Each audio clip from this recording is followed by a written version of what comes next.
All right. Well, good morning, everyone. I appreciate everyone taking the time to join us today.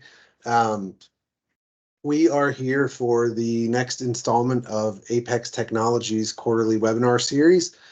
Today's webinar is titled Why MDR is Important. So we're going to turn it over to Matt here in a few minutes, and he's going to kind of talk to us about what MDR entails, how it operates, and kind of talk about the benefits that it can provide for your business. We will have a Q&A at the end, so if you've got any questions, please drop those into the Q&A section of the webinar, and we will get to those at the end. We also will have a drawing at the end for a $100 Visa gift card. You do have to be in attendance at the end of the webinar to be eligible for that, so we'll get that taken care of at the very end as well. A little bit of background on Apex Technology for anyone who is new with us here today. We are an MSP based in just outside Charlotte, North Carolina, with another location in the Raleigh area. We service both Carolinas. We take care of IT support and provide cybersecurity services and networking support to our clients and help them basically allow them and their employees to be more productive and grow their business and not have to worry about technology problems. If you're not working with us, you should be at this point, and we would love to meet with you. Even if what we really try to do is just a quick introductory call to learn a little bit more about how you all are handling your IT at this point, and share our approach. So if you're interested in that, please do not hesitate to reach out. We'd love to chat with you. And finally, I do want to turn it over to Matt to give you a little background on Matt. Matt Topper is here with us today. He works with ConnectWise, who is one of our partners who provides a lot of the different tools that we use to help support our customers. Matt has over 15 years of experience in the technology industry. He is a subject matter expert on cybersecurity and governance. He also created the world's largest technology service and is also the creator of the MSP community on Reddit, which has over 150,000 members. And then finally, Matt and I also have one thing in common for sure, and that's that we're both fans of bad sports teams, which I'm sure a few of you are as well. So I'm going to go ahead and turn the keys over here to Matt and let him take it from here. Matt, it's all yours. All right, thanks, Rob. So yeah, like Rob mentioned, I've been in the IT space for about 15, maybe more like 20 years. I don't know. It's a big number by now. Fan of some really horrendous sports teams. If you're curious on the specifics, I'm from New York originally. So Mets, Jets, Islanders, Knicks are, I guess, kind of good now, but haven't been in quite a long time. And my role at ConnectWise, security evangelist, is I do events like this and talk to both MSPs and businesses about how they're operating their security, right? I'm not a salesperson. I'm just here to give insights and draw on my own experience from working at an organization just like Apex. So today, we're going to talk about a few things. One is just some definitions about cybersecurity, to an overview of the SMB cyber landscape and how things are looking for partners. And then we're going to go inside the head of a bad actor, of a threat actor, of a hacker, and talk about what motivates them and how they think. Then we're going to talk about the topic du jour, AI, something that is on the top of almost everyone's mind today, and certainly at the top of every headline. And then we're going to get into what you can do about some of the things we're talking about, how to protect yourself. And then finally, we'll have time for some Q&A. So let's get right to it. So some of you may have seen this slide before. I think this may have been used in a previous webinar.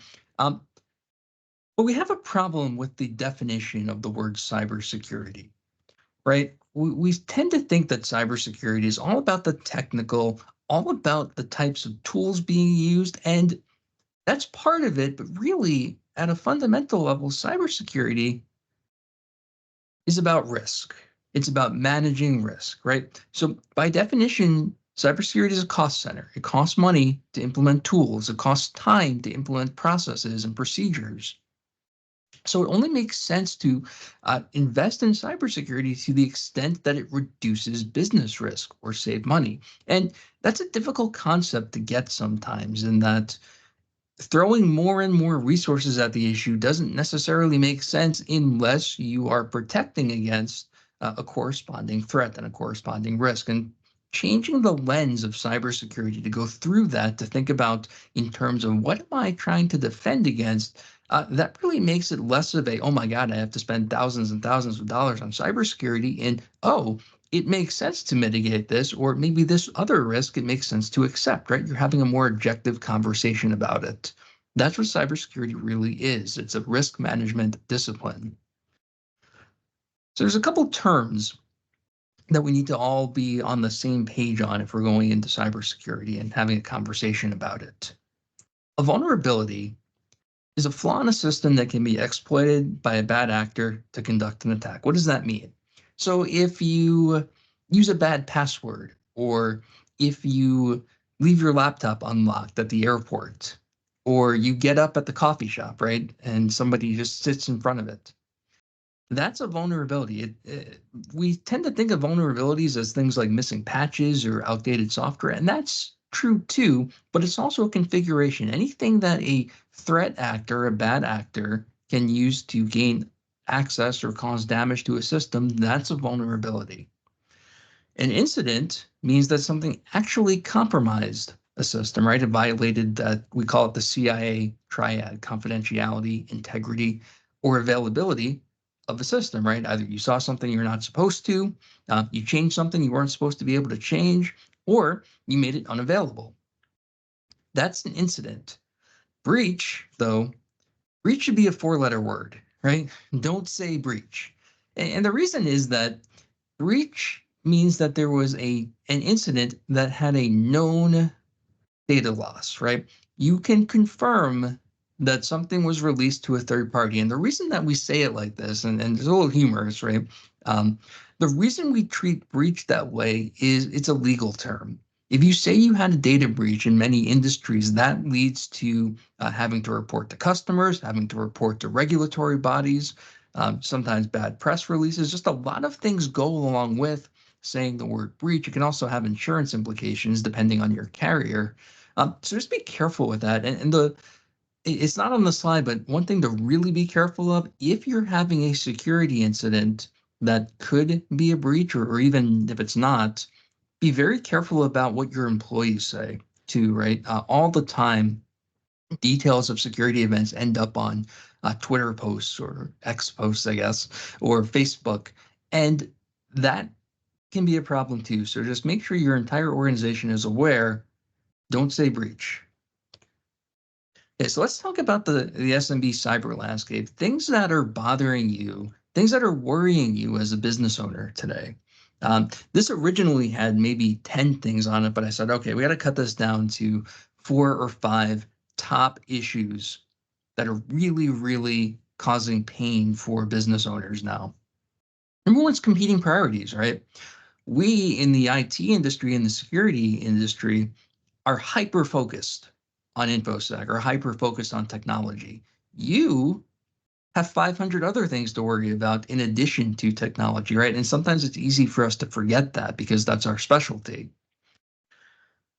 The internal expertise, right? You guys are not security experts. You're not supposed to be security experts. You are business experts. And it can be difficult to translate some of this stuff, right? To tell what the legitimate things are from just the marketing, from just the things that aren't really a concern or that might not be applicable to you. It's not a discipline that you're necessarily used to working in. And so you're seeing all this stuff constantly from different vendors, from different news outlets, and wondering, okay, how does this apply to me? And what do I have to do about it, right? That's a challenge trying to keep up with that. And in the last couple of years, regulatory pressure, especially from the insurance industry, has really changed the landscape, right? I don't know if any of you have tried to qualify or tried to renew a cybersecurity policy lately through an insurance carrier. That is not easy, right? The requirements list is growing longer and longer, and it's moved on from just have this type of software to have one of the 5 items in this category. And if it's not on the list, well, maybe you can make a case, right? It's getting more and more onerous to try and do that. And there are competing regulations, especially depending on what industry you're in. And then finally, constant change, right? The security tech moves super, super fast. And once you feel like you're starting to make sense of what's going on, boom, something new comes up. Something new comes up almost every day. It's hard for me to keep up, let alone someone who's not hyper focused on security all the time. So that's where we are as an industry today, as an organization today. So I have a quiz, and this is a little harder to do interactively on a Teams webinar. I last did this in person, but let's think about this. So what is my data worth? Just for the sake of argument, take a second and think to yourself, each piece of information on here on the right-hand side corresponds to one of the dollar values on the left-hand side. That's what a piece of information is worth on the dark web to a bad actor. You might have seen a slide like this before, and just take a second and think about it, and we'll reveal the answer in the next slide.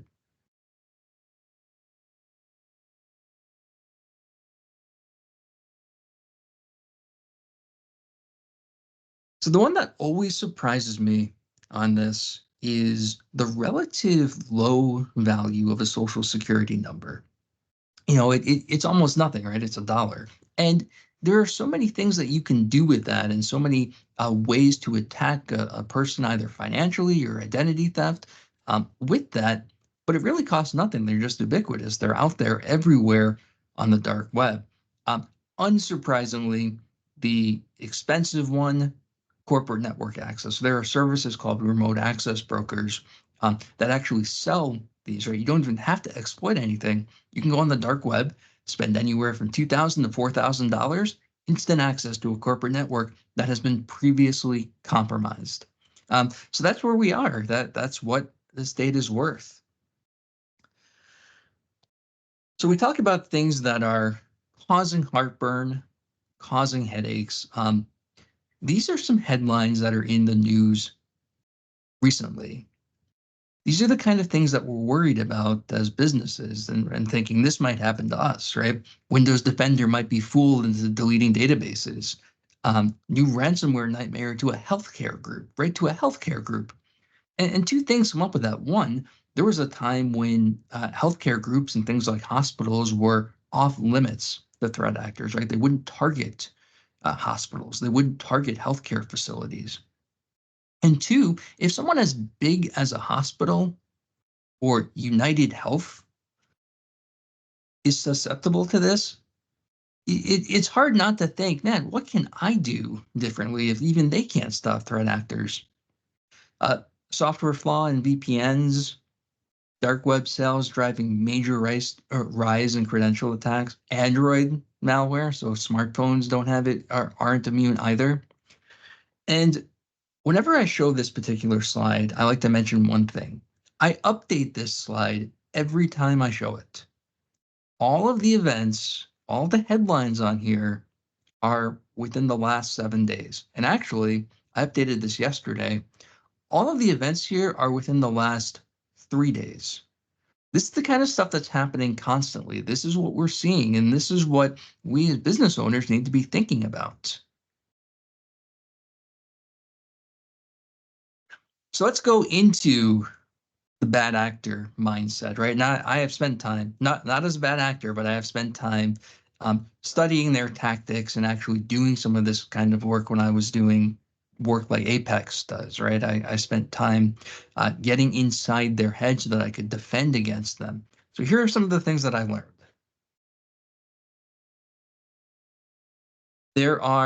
I picked 6, but I bet there are a few more motivations. Some of the motivations are they're looking for ransom, right? Simple financial gain, right? They want to deploy ransomware, demand a ransom payment in exchange for restoring access either to a system or to a file. One thing that may not be common knowledge is that today, ransomware is one of the last steps in what we call an attack chain. So if you actually get ransomware, the file is called a crypter. That's the program that actually encrypts the files. Usually the bad actor's been in the system for quite some time at that point. They said, okay, we've gotten everything we can out of this environment. Let's drop the crypter now and get the last part of it. So keep that in mind when doing a ransomware restore. It's not just pull backups from the day before. It's figure out how the intruder got in and go from there. Financial fraud, right? They could be looking to open up credit cards in someone's name, or maybe it's a bank and they're looking to transfer money, identity theft, right? Espionage. Now, espionage is not necessarily all trench coats and CIA type stuff. Not that CIA. We talked about confidentiality, integrity, and availability before. For once, I using the three-letter agency version of the word, but state-sponsored attackers are a real thing. But it could just be a competitor trying to, gain access to your client list or something as simple as that. That's espionage too. It could just be service disruption. A threat actor may just want to try and take you offline by sending a lot of traffic. Maybe it's someone who you wouldn't give a big refund to, and now they're angry and want to knock you off the internet or take your website. Um, reputational harm. Threat actor may just want to uh, destroy your reputation, right? So a good example is if you get ransomware, if you get that word that should be a four-letter word, breached, if you get breached, that looks very bad for you. And so from a threat actor perspective, I might want to say, well, forget about those guys. They were rude to me at the restaurant, or they were my mechanic and ripped me off. Let me trash their reputation by making them report a data breach, right? Sometimes the motivation is as simple as that. And finally, maybe it's identity theft. Maybe they're targeting someone in your organization, or maybe they're just saying, who can get there, or excuse me, maybe they're just saying, maybe I found an opportunity to steal identity and let me go from there. So there's one motivation that isn't there. And this slide kind of illustrates that the reality is that many, many, many threat actors have one simple motivation: because they can, right? It's not even necessarily some grand scheme or big target or anything premeditated. It's simply, I think this is cool and I want to show that I can break into stuff and like show my friends, and maybe I'll get dates from it. No joke, that really is the motivation for some of these guys. And what I mean by that is frequently target selection is opportunistic. And that addresses the idea of being too small or not being in the right industry, or not being a company that anyone's going to interact with, or maybe you only work with B2B companies and so you don't have this idea of espionage or annoyed customers or anything like that. Hackers don't care. They do not care if they're scanning the entire internet all the time, and if they see something that lets them break in, if they see a security hole, if they see a flaw, guess what? They are breaking in and they don't care who you are. So anyone who is still in the mindset, and to be fair, to give credit, I hear this less and less, but if anyone is in the mindset that we're too small or we're not in the right industry or nobody's going to attack us, that is not accurate anymore. That is not how things operate today. If you are out there, if you have a vulnerability, if you are exposed to the internet, you are potentially a target. So take a second and guess, what percentage of attacks do you think are opportunistic versus someone targeted? This is according to Verizon when it comes in. I know you can't chat easily. About 80% of attacks are opportunistic versus 20% targeted, right? That's a big number, which means the vast majority are just, hey, I saw something out there and maybe they were exposed. Maybe they're running a really old version of something that I can exploit easily. Maybe it looks like they have a password that I can crack. Only 20% are something like, I'm going to seek out this organization, or I'm angry with them, or whatever their motivations might be. So all those motivations we saw, yes, those are the ultimate goals, but the target selection is almost always whatever looks easiest to break into, right? That is the target selection, whatever I can get into with the least amount of effort and highest chance of success.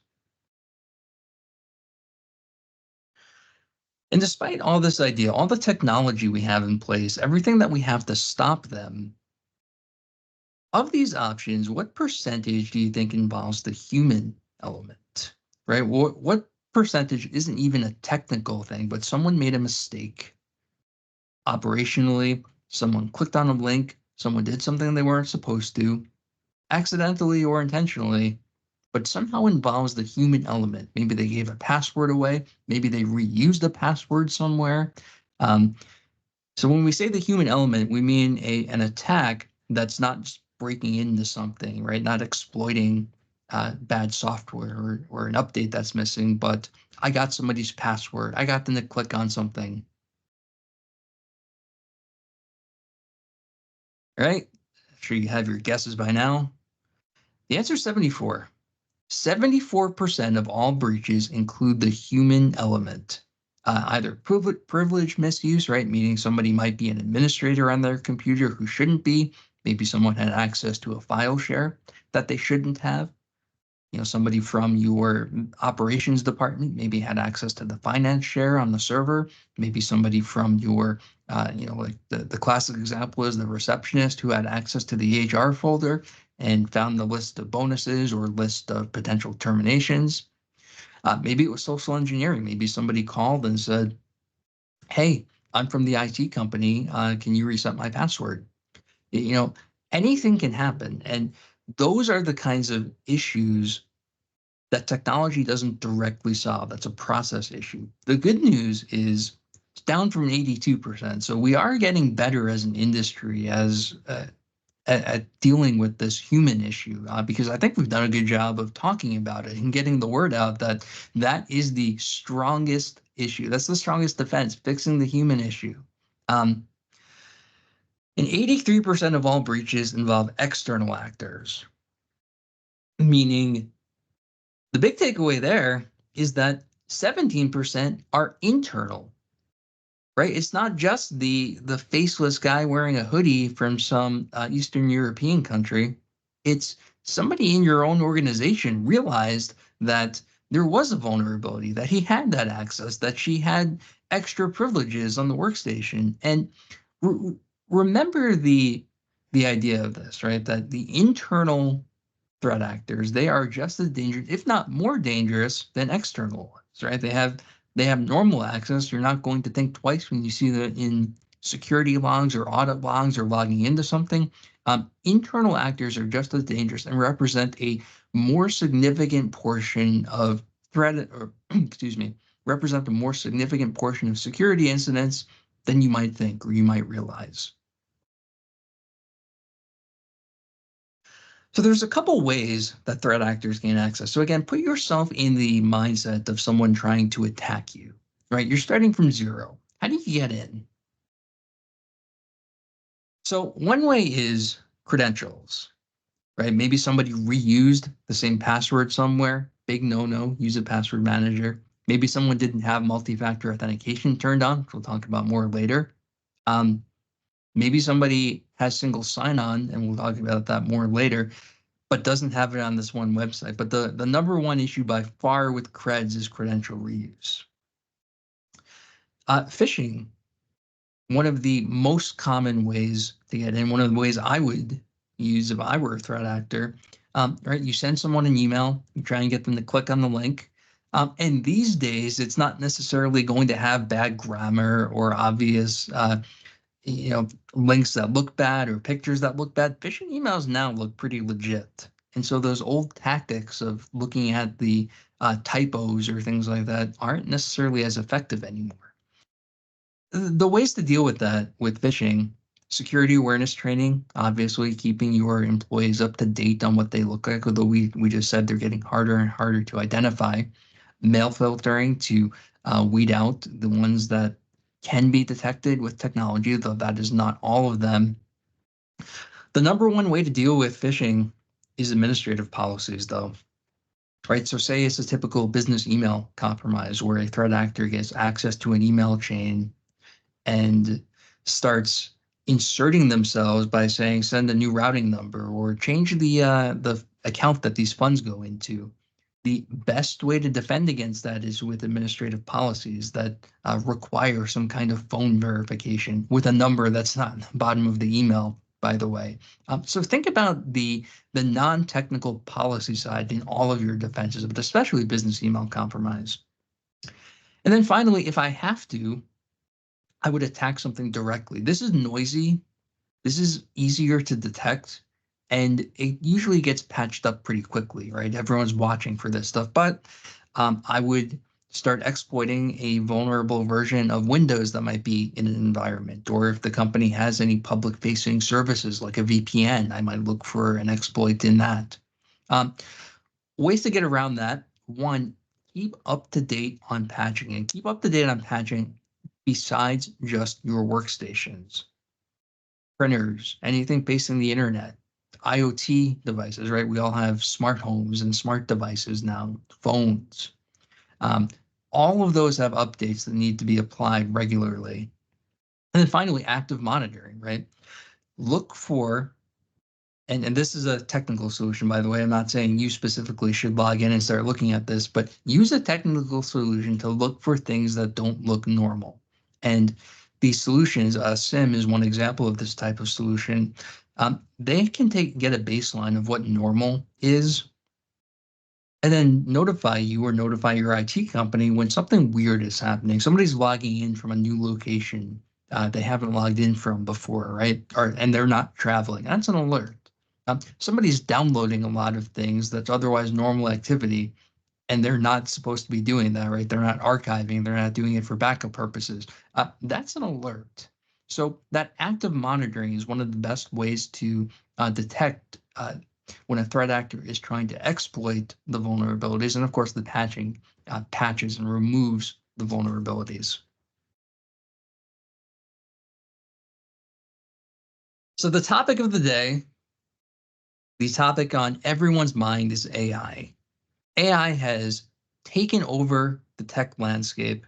Um, every presentation that I've been to lately mentions it in some capacity. And what I thought would be helpful was to talk about the security aspects of how AI impacts your business and things that you should be aware of as you start using it. So a couple of things in your business. Number one is formally document and communicate your AI policy. And the documentation and the communication of it is a byproduct of forcing you to really think about AI. Are we ready for this yet? What kind of information are we comfortable sending into it? Who's allowed to use it? Are we using just Microsoft's AI? Are we using AI in all of our SaaS products, all of our cloud applications? Is there anything that we don't want there? Are there any positions we don't want there? Start having these conversations internally about what you're comfortable with, or how far you're willing to let AI go, or do you need an approval process, right? What's allowed and what's not? Develop that policy and then communicate it and write it down. Next, think about the security. So we talked about the access rights, the potential for somebody in reception to have access to the finance share, or somebody who might have access to the HR or the exec or leadership share. Microsoft Copilot is a great example of what can happen here, right? Copilot goes and looks at everything you have access to as a user. So if you ask it a question, it's going to go comb through things that you didn't even realize you had access to. And this is a big, big security issue. I have found in many organizations that file shares are more or less wide open, and employees are just good about, I'm not in HR, so I'm not going to click on the HR share. Meanwhile, they could have, they just didn't realize it. AI doesn't make that distinction, right? AI is not thinking, oh, this isn't my department. Well, let me stay out of this share. So one of the most important things you can do to prep as you start going down the AI path is take stock of all of your data, whether that's on a file server, whether that's in a cloud service, whether even on, I guess not paper, wherever it is, think about who has access to it and make sure that that's buttoned up. Next, set expectations. So one thing about AI is if you ever ask a chatbot about something that you are an expert in, try doing that, right? Ask ChatGPT about something that you specialize in as a business, and it will confidently tell you incorrect answers. That's what also happens when you ask ChatGPT about anything. It will confidently, very confidently tell you incorrect answers. So keep that in mind. AI is wrong a lot. Do your processes have some kind of mechanism in place to double check? Do you have to verify facts before you post them publicly if you use it to write marketing copy, if you use it to write advertisements? What is that like? And what are you sending to AI when you do that, by the way, right? If you put some important document into ChatGPT, well, guess what? It's now using potentially your trade secret for further training data. So keep that in mind from a security perspective. And then finally, iterate constantly. What's true about AI now was not true a year ago and won't be true next year. AI is changing super, super fast. So that policy that you made may not apply as AI changes and as your security posture changes. Let me put my bad actor hat on again. How would I use AI if I were hacking into someone? Well, what I did was asked AI, how should I use you as a bad actor? And these were the results. So number one is phishing, right? The idea of looking for the malformed domain or the typos or the obviously foreign phrasing. That's gone now. Anyone can create grammatically correct and convincing phishing emails. It'll look just like the real thing. You can use it for social engineering. So perfect example, I would occasionally get a text that was from my CEO who would say something like, Jason, Matt, I need you to order all these gift cards and send them to me. And I would say, well, Jason, I know you don't speak like that. So I knew that was junk. Now, if I were a bad actor trying to do that and I get an access to enough of Jason's, excuse me, enough of Jason's historical data or historical conversation, I can sound exactly like him in text, right? It's not easy or it's not possible necessarily just to tell a bad actor from mannerisms anymore.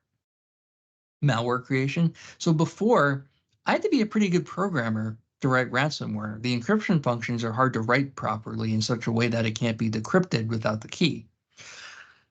Guess what? AI can do that just fine. And yes, the big ones, ChatGPT, will happily, will prevent me from doing that or using it that way. There are other engines out there that aren't so protected and don't have those guardrails inside. So AI allows anyone, you don't have to be an expert programmer to create malware, to create ransomware, to create something that is used to break into systems. Content generation, right? So if you looked at somebody's post on Facebook or on LinkedIn or Reddit or any other social media network, you might say, oh, this is a brand new account that's probably a spammer. They just have this one post up. Now, it's pretty easy to get a convincing post history automatically, right? You can plug into the API, you can get lots and lots of posts, lots of engagement, and we see that all the time. Accounts that are really spam accounts have long post histories and long engagement history because AI has been doing that. So it removes that ability to just check the posting history and be convinced that someone is real or not real. And then finally, deepfakes. So I remember this happened with Taylor Swift a few months ago. You can create very convincing deepfakes with AI now, and it's improving, right? So not long ago, you would see things like, look at the hands. AI can't do hands. They'll only have 4 fingers. So you would say things like, make them turn to the side. AI can't do side profiles in deepfakes. Both of those are no longer issues, or at least certainly very less of an issue. So according to AI, this is how a bad actor would use it. And I have to say, I agree with it completely. The big thing I would use is the phishing side of it and the content generation. That's a lot of writing. The big takeaway, though, is that you can't tell necessarily from the phrasing and from the grammar about phishing attacks anymore. So with some of that, with the AI concerns, with the headlines, with the ways that I would try and break in if I were a threat actor, what can you do about this? Well, The concept of defense in depth, and defense in depth really means a layered defense, right? You have all of these tools and all of these policies, and they represent parts of a solution to cybersecurity, of a proper cybersecurity program. And we'll talk about some of them in the next couple of slides, but business continuity, disaster recovery, and really governance as a whole, that's equally important, right? No matter how many security tools you have in place, no matter how well protected your systems are, be prepared for something to happen. It's where business continuity and disaster recovery come in. Um, that way you can get your business back. And just to be very clear about it, I know business continuity and disaster recovery are often talked about as being similar, right? You always hear BCDR as the phrase. Um, Business continuity is not just technical. It means, are you thinking about how you'll keep yourself in business while the tech problem gets figured out? How do you take orders, right? Is somebody writing them on pen and paper and entering them later? Is somebody redirecting the phone to their cell phone so that you can still take phone calls from customers? All of that stuff, while a little bit technical, is really more of a planning exercise. And it's equally important as a defense, because the ultimate goal is not technology for its own sake. The ultimate goal of all of this is to keep your business in business, and that is part of it. So let's talk about MFA. According to Microsoft, more than, not just 99%, more than 99% of compromised Microsoft accounts were compromised largely because they don't have MFA. And I think most of us know what that is. I would hope most of us have it enabled by now, but just in case you don't, MFA is taking the traditional logon of using a password and combining it with either something you have or something you are. Now, from a technical perspective, the biometric part is hard to do on many Microsoft accounts. In practice, MFA usually is a phone prompt or sometimes a text prompt. Though text, SMS-based, where you get the code, is the weakest form of MFA by far. It's better than nothing, for sure, but the ability of a threat actor to conduct a SIM swapping attack, where they go down to Verizon or go down to AT&T and get your phone number transferred to them, does make it the weakest one by far, in addition to the ability to spoof text. The ones where you use an authenticator app and you type the code in, where you get the push, like, do you approve this, are much, much more secure. Even more secure are the little keys that you stick in a USB port. You might have used YubiKeys or those older RSA style ones. Very secure. Something you are, the biometric ones, that's like either iris scan or retina scan. It does look cool. You get sick of it pretty quick. And the false positive and false negative rate can be overwhelming. And the technology isn't there yet. But with MFA, used in combination with single sign-on, that combines the MFA capability with with centralized access. So in case you're not familiar with SSO, that means you sign into your Microsoft account, you sign into your Google account, and then you access another cloud service or even another hardware device without having to sign in again, right? You're using your credentials on multiple providers. You sign in once, and then you're signed into multiple sessions, and it just requires some work on the back end by your IT team to enable that. The big win there, the big benefit there, is that you get the protection of the MFA, you get the protection of whatever's looking at the logs without having to set that up all over again. And when somebody exits the company, you disable their account once, and you don't have to play that game of, oh, I wonder if he had an account in this service or that system. Let me go make sure to disable it there too. So let's talk about endpoints. So we're all familiar with antivirus, right? That's the old item. Antivirus really just looks for things that are known to be bad and alerts if it sees one. Here's the problem with antivirus. Somebody else has to get compromised first with that exact same strain, right? That exact same file has to get them. And then if it happens to show up on your machine, then it'll be stopped. The problem is today, they're unique, right? Threat actors, if I were writing malware, I would write one that creates a different, unique version of the file for each potential victim, and antivirus wouldn't do a thing to stop it. So enter EDR, endpoint detection and response solutions. Yes, they do also stop the known threats like antivirus, but they're also watching to see what programs do. And one of the big differences with EDR is that it's able to look for normal programs doing abnormal things. We call that in the industry LOL, living off the land attacks. And it means you're using something like PowerShell. You're using a management tool for something it wasn't intended for to avoid tripping antivirus.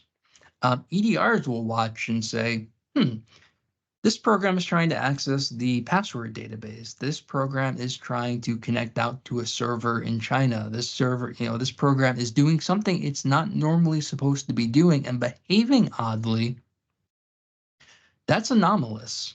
Let me raise an alert and do something about that. Now, they do have some built-in remediation, right? So anything obvious, it will stop, but it's focused on the detection, on looking for the things that don't make sense, that match known attack patterns, even if the program itself doesn't match a signature of a known attack program. If the behavior matches an attack pattern or something that a threat actor is likely to be doing, it raises an alert, and if it's severe enough, we'll stop the execution. But really, the next step is MDR, managed detection and response. So like antivirus, like EDR, it stops known threats and monitors for suspicious activity. The big difference is that there's a human analyst behind MDR, right? That's what the manages. That's somebody watching for these alerts.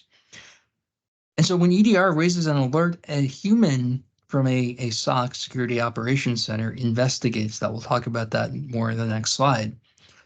That's the big difference between MDR and EDR. That person is able to analyze it and make decisions and escalate as needed. So let's talk about what a SOC looks like, what MDR looks like in action. Right, so an event occurs, maybe somebody double clicks, opens a file, they visit a website, and the MDR program checks it against known threats, right? The antivirus component of it runs. Then it looks in content for anomalies. Then the SOC reviews threat hunts, so that's humans giving their extra analysis to it.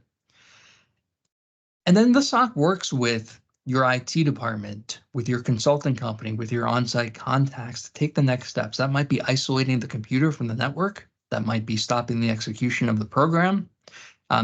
There are many things it could be doing, but that human element is what adds the MDR function, the managed function to it. And these guys are, all they do all day, every day is threat hunt and address with capabilities. Not easy to do, and it's not something that's easy to replicate in-house, right? You need to staff 24/7. You need very expensive resources who have backgrounds in security. That's the big benefit to having a SOC, and particularly having a SOC with a company like ConnectWise who can do this at scale. It's not something that can easily be replicated internally. And along with SOC, SIM, Security and Information and Events Manager. So a SIM, if you're not familiar with the term, is a way to aggregate audit data from all over your environment. Microsoft 365, your cloud apps, right? AWS, do you use Dropbox? Do you use any other SaaS applications? Your on-prem firewalls, your servers, your workstations, even mobile devices, even network devices, printers sometimes, though not often, security info from printers. And all of this data gets aggregated and collected into one central location, right? Security information and event manager, all of these events get correlated, and it's looking for patterns. So for example,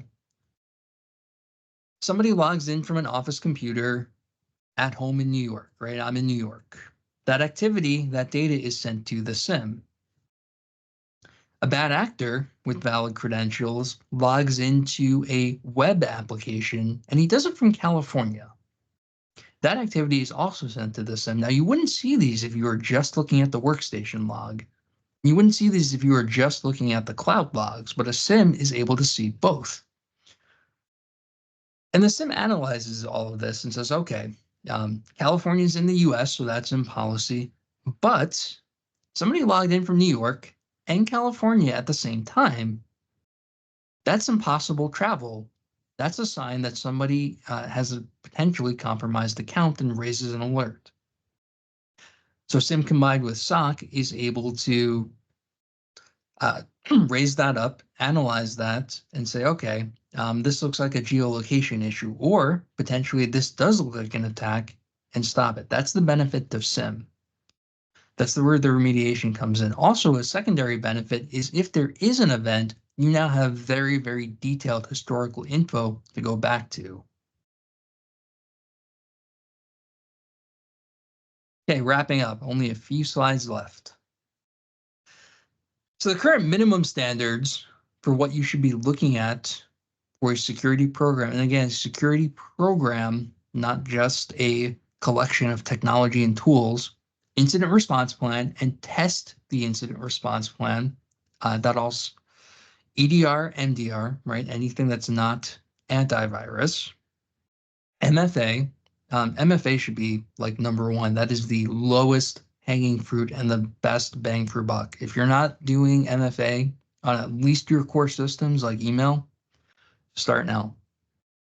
Security awareness training, SIMSOC, at least SIM so that you have a historical record and can get that correlation data, and business continuity, disaster recovery. Think about how you will continue operating as a business and think about what your steps are going to be to bring devices back online if there is some kind of incident. Then companies like Apex can help you develop them, especially the technical side.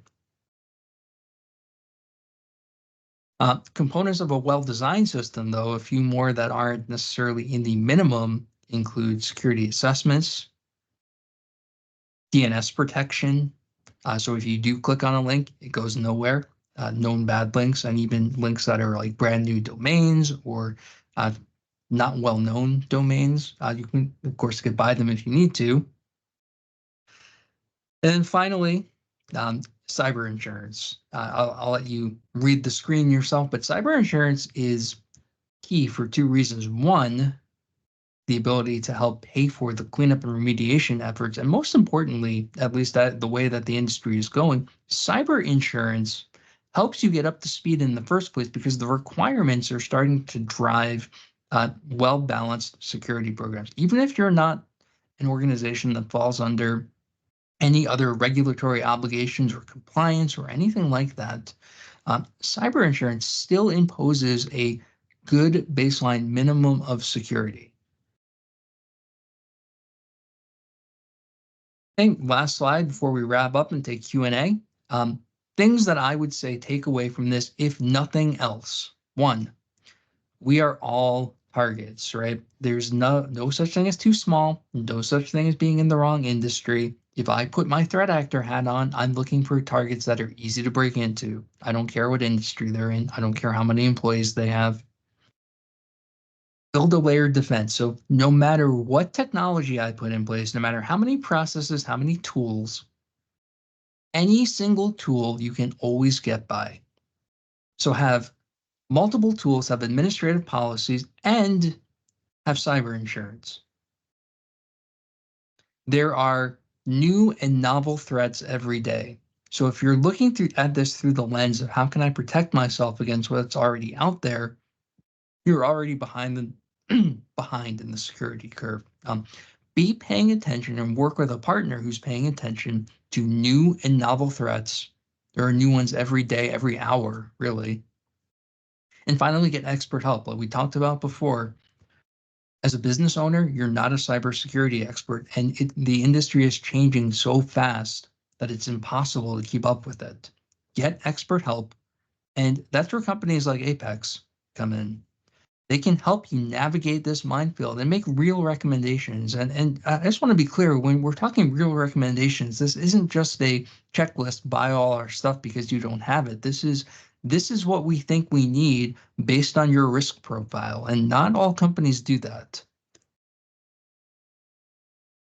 So with that, I will open it to Q&A. I think it looks like you guys can talk in the chat. So if you have any questions, comments, complaints, I will take them in the chat. Thanks, Matt. Yeah, and like Matt said, you can either drop your questions in the chat or in the Q&A. Matt, again, thank you so much for joining us today and sharing your knowledge and expertise. While we wait to see if anybody has any other questions, one question I had, and this is kind of on conversations that we have with other businesses from time to time, but in your travels and in the people that you meet with all over the country, what would you say? What percentage of small to mid-sized businesses do you feel have what you referred to as sort of the current minimum standards for security?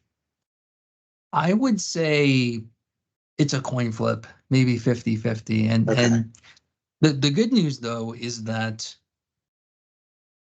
having all of them might be 50-50, but I don't run into many that have none anymore, right? sure. Most businesses have MFA now. Um, Not everyone is on the EDR mindset yet or has that tool, but we're getting there. There's overall a much greater awareness now than there was even just a couple of years ago. Yeah. Yeah, that's one thing. So I would say, I guess it's been close to 2 years now, we started requiring MFA. But even prior to that, it was just kind of an upgraded security feature that was out there to help companies. But like you said, things change so fast that has become sort of the minimum baseline, and then EDR and on the way up from there. So um, does Right? anybody It have was any just a other? couple years ago when MFA was, you guys are pretty ahead, and now if you don't have it, you are Right, way behind. right, exactly. I don't see any other questions popping up yet. Does anybody have anything? Raise your hand, speak now, or forever hold your peace. We'll give Well, if you have everybody. questions later, you're welcome to reach out. I put my email on the slide. Or if you want to say you didn't like the presentation, well, I would accept that too. Um, well, one thing I would say too is, again, Matt, thanks. Secondly, if you do have any questions, you can obviously reach out to us at Apex. We'd be happy to answer any questions. We would love to sit down with you and learn more about your business and what your current cybersecurity plan looks like, and share how we handle that. We'll give everybody another minute or two for questions here. We'll do the drawing real quick while we've got everybody. Hang on just 1 second. So we're going to spin this. So this will be for a $100 Visa gift card. And it looks like it came up with Sue from TechMet Carbides. So Sue, we will be in touch. We will be bringing that up to you to drop off. I appreciate you attending. If nobody has any other questions, then I guess we can end things here. Matt, anything else you'd like to share before we go? The biggest takeaway, right? If this is my chance to give you one piece of advice, just be risk minded, right? Get out of the tools only mindset and really think about how things are going to impact your business, right? The idea of this being risk more so than about tech, that's so true. Right. Yeah, I think the one thing that we like to get, the point we really try to get across is, the people we talk to are obviously experts in the business that they're in, and that's why they're leaders in their organization and in their industries. Our team are experts at IT and cybersecurity, and that's what we can really bring to the table is the ability to sort of be your research or your resource, your experts in that area, and allow you to concentrate on what you're already good at, and that's obviously growing your business. So again, we would love to chat with anybody who is interested. Thanks again, everybody, for coming. Thank you, Matt. We hope to see you again here on one of our other quarterly webinars later in the year, or run into you at conference at some point. But again, thank you so much. And we appreciate everybody joining us today. Hope you have a great day. Thanks. Thank you.